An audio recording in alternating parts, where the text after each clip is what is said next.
Hey guys! Do you need some inspiration for DIY gifts? Because in this video I will show you 3 cute and easy DIY gift ideas that are all inspired by Disney. To create the teacup, you will need a mug that is slightly wider on the top than on the bottom and has this type of handle. Then you will also need small brushes and a flat brush. And to make everything colorful, you're going to need porcelain paints and pen. First, make sure that the mug is free of any oil. And then, with the porcelain pen, start drawing the outlines of the face. The handle of the mug will be the nose, so you want to draw the eyes on each side of the handle. And it doesn't have to look perfect as well. If you make a mistake, you can wipe it off with rubbing alcohol and try it again. But I think it's a lot cuter if it's not perfect.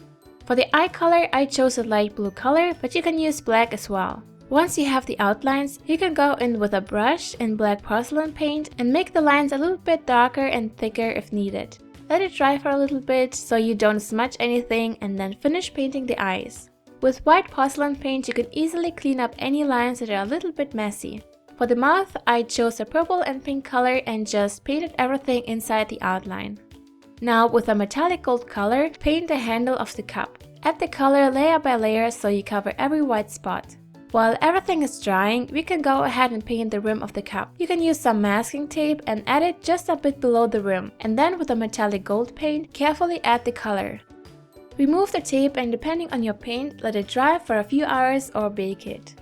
And the cup is finished. I think it's a super cute and personal gift for anyone that loves the Beauty and the Beast because it's hand painted and unique.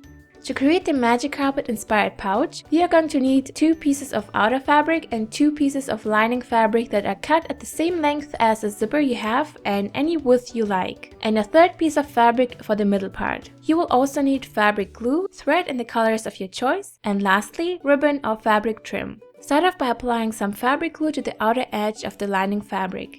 Then add the tape of the zipper on top so the slider is on the right side and facing towards you. Now add the fabric glue to the top area of the zipper and add the outer fabric on top. Be sure that the fabric is not too close to the zipper teeth or it will be difficult to open and close the pouch later. Then turn the fabric and zipper so that the slider is now on the left side and still facing towards you, and repeat the steps. Apply fabric glue to the lining fabric and glue on the tape of the zipper on top. And now just add the glue to the top part of the zipper and glue on the outer fabric on top. Now you should have lining and outer fabric on both sides like that and have a clean fold next to the zipper teeth. Open the zipper a little bit so we can turn it later and bring both pieces of lining to one side and both pieces of the outer fabric to the other side. Once you have that, glue the lining fabric together but leave a small gap in between so we can turn the fabric the right side out. Be sure to line up the edges so the edges are on top of each other. And repeat the steps with the outer fabric, but this time apply the glue all the way around the edges. And you should get something like this. Every side is glued together and you have a small hole between the lining fabric sheets. Let everything dry and then turn the fabric right side out using this little hole in the lining fabric. Be sure to pull at the corners and edges to remove fabric that might be stuck. And once you're done with that, glue the hole together by folding the edges a little bit to the inside. Let it dry for a bit and now you just need to push the lining fabric inside the outer fabric and you get a cute pouch. And to make it even cuter, add a piece of fabric to one of the sides. I cut the fabric piece slightly smaller so it will create a blue frame around it, and glue on the fabric trim or ribbon around the fabric. This way you get clean edges. And since it's still not enough cuteness, we are going to add cute tassels onto each side. Take the thread in the colors of your choice and wrap them around your hand. I did that about 6 to 7 times. Cut off the excess thread and secure everything with some thread at the center so it doesn't move around. Now fold the bundle in half and wrap some thread around the top part. Once it's secured, cut the thread at the fold and you get a cute and fluffy tassel. Repeat these steps until you have 4 tassels and then add them to the pouch. You can glue them on, but I chose to use a needle and thread to secure them at the very edge on each side. I pulled the needle and thread through the tassel and through the pouch and repeated this a few times. Then made a knot and cut off the excess thread.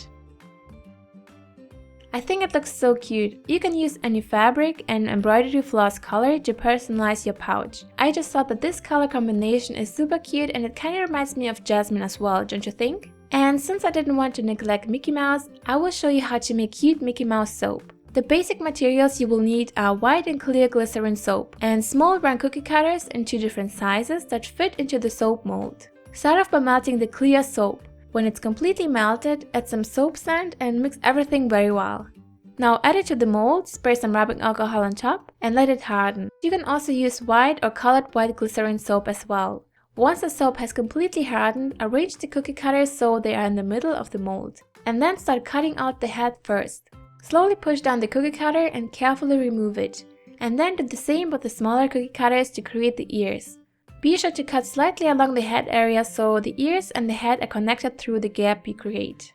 Removing the cookie cutter can be a little bit tricky, but you can use a popsicle or anything else to help you. Clean the edges if there is some excess soap left and carve the inside of the shape with a toothpick. This way the next layer of soap will attach to it much better.